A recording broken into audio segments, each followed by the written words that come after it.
Assalamualaikum warahmatullahi wabarakatuh. Selamat pagi anak-anak. Apa kabar kalian semua? Berharap kalian tetap dalam keadaan sehat walafiat. Baik, pada pagi hari ini kita bertemu kembali di pelajaran Akidah Akhlak di halaman 15 ya. Halaman 15 ya. Nih, di halaman 15 kalian bisa buka di halaman 15. Yaitu tentang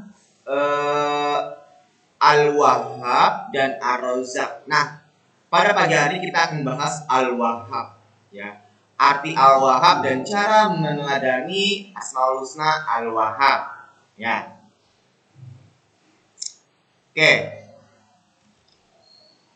Sekarang kita harus mengetahui apa sih arti Asmaul Husna. Asmaul Husna adalah nama-nama yang baik yang dimiliki oleh Allah Subhanahu wa taala. Asmaul Husna berjumlah 99 nama. Asmaul Husna juga menunjukkan sifat-sifat yang dimiliki oleh Allah Subhanahu wa taala. Oleh karena itu kita harus mengenal nama-nama Allah Subhanahu wa taala tersebut.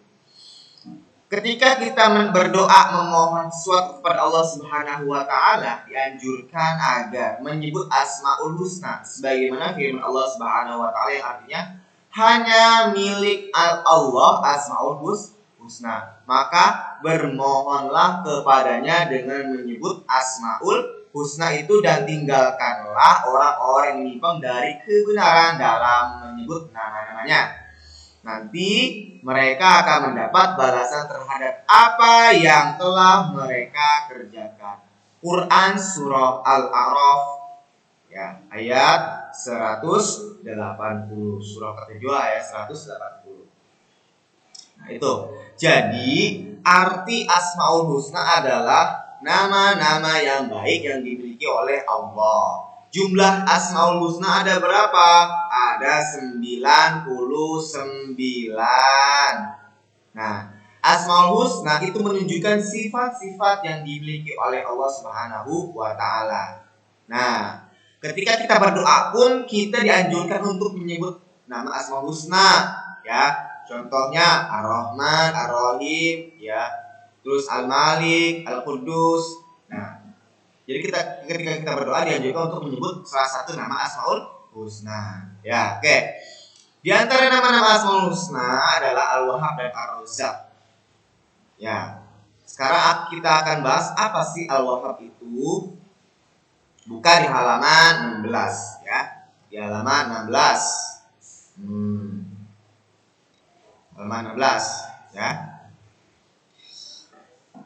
Al-Wahhab artinya Allah Maha Pemberi Karunia. Jika kita perhatikan isi alam semesta ini, kita akan mampu menghitung jumlah aneka ragam ciptaan Allah Subhanahu wa taala. Di antara ciptaan Allah Subhanahu wa taala tersebut adalah makhluk hidup yang terdiri dari manusia, hewan dan tumbuhan. Mereka menempati seluruh penjuru dunia ini dilengkapi kebutuhan hidupnya oleh Allah Subhanahu wa taala. Misalnya ya, untuk manusia bernapas, Allah Subhanahu wa taala menyediakan udara yang mengandung gas oksigen dan karbon dioksida. Tuh. Untuk manusia minum, Allah Subhanahu wa taala telah menyediakan air. Nah, untuk manusia makan, Allah Subhanahu wa taala menyediakan bahan makan berasal dari hewan dan tumbuhan. Untuk manusia melihat, mendengar dan merasakan makanan, Allah Subhanahu wa taala melengkapi manusia dengan panca indera. Untuk para menulis, manusia diberi tangan. Hal inilah yang membuktikan bahwa Allah Subhanahu wa taala memberi karunia sesuai firman Allah Subhanahu wa taala dalam Al-Qur'an surah Shad ayat 9. Am indahum khazainu rahmati rabbikal azizil wahhab. Artinya, atau apakah mereka itu mempunyai perbendaharaan rahmat Tuhanmu yang maha perkasa lagi maha pemberi. Quran surah Shad ayat 9. Melihat bukti tersebut di atas, kita harus sadar bahwa seluruh isi alam diperuntukkan bagi manusia sebagai karunia Allah Subhanahu wa taala. yang tak terbatas dan pilih kasih, sehingga manusia harus bersyukur atas karunia-Nya yang telah diterima di antaranya dengan memperbanyak beribadah kepadanya dan dengan menjaga kelestarian alam agar tidak rusak dan punah. Nah, jadi kesimpulannya adalah Al-Wahhab itu artinya Maha Pemberi Karunia. Ya, pemberi karunia. Nah, contohnya apa? Contohnya seperti di bawah ini. Allah Subhanahu wa taala banyak sekali memberikan karunia kepada manusia. Contoh, untuk bernapas manusia Allah berikan apa? Oksigen, karbon dioksida. Untuk minum Allah berikan apa? Air. Untuk makan Allah SWT menyediakan makanan yang berasal dari tumbuhan. Kemudian untuk melihat Allah melihat, mendengar, Allah Subhanahu wa taala melengkapi manusia dengan panca indera. Untuk menulis Allah beri tangan, dan inilah salah satu karunia yang patut kita syukuri. Dengan apa kita mensyukurinya? Yaitu dengan banyak beribadah kepada Allah Subhanahu wa taala. Nah, itu adalah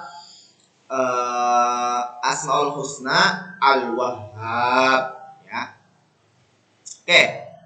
Kemudian Allah diantaranya senantiasa akan memberi, ya, apapun yang dibutuhkan oleh hamba-Nya sesuai dengan kehendaknya.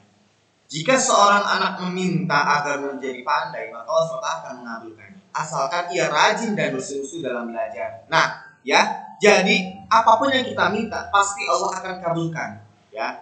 Contoh, kita minta pandai, maka Allah akan kasih, asalkan apa? Dengan usaha belajar. Tidak mungkin kita hanya meminta tapi tanpa adanya usaha, maka tidak akan berhasil dengan adanya usaha. Begitu pula jika seorang menginginkan agar usahanya berhasil, Allah SWT akan memberinya kesuksesan asalkan ia rajin bekerja tanpa putus asa, insya Allah. Jadi kalau kita ingin sukses, berhasil usahanya, maka kita harus apa? Berusaha, terus bekerja, ya. Tidak mungkin kita berdoa minta kesuksesan, ya, tanpa adanya usaha. Tidak ada usaha, ya, tidak mungkin dan tidak akan berhasil. Maka harus dibarengi doa dan juga usaha, ya. Doa tanpa usaha, berdoa terus tapi tanpa adanya usaha, itu sama saja, ya, kalian itu omong kosong, ya. Doa tanpa usaha omong kosong. Tapi kalau berusaha terus tanpa berdoa, sombong namanya, ya. Jadi harus dibarengi antara doa dan usaha. Cara mengenali sifat Allah Subhanahu wa taala Al-Wahhab adalah dengan memberi sebagian kelebihan yang kita punya. Bagi yang punya ilmu, kita bisa mengajari teman yang belum paham tentang suatu hal. Tangan kita manfaatkan untuk membantu teman yang membutuhkan bantuan. Orang yang suka membantu orang yang memerlukan bantuan, Allah akan senantiasa membantunya. Keridhaan Allah Subhanahu wa taala dan kebahagiaan di akhirat juga akan menantinya, ya. Jadi cara yang pertama, arti Asmaul Husna itu tadi apa? Maha pemberi karunia. Nah, cara mengenalinya seperti ini, dengan berbagi sebagian kelebihan yang kita punya. Kita kelebihannya apa? Kalau kita punya kelebihannya ilmu, maka kita berinya dengan ilmu. Kita mempunyai kelebihan harta, maka kita berikan banyak harta kita dan sebagainya.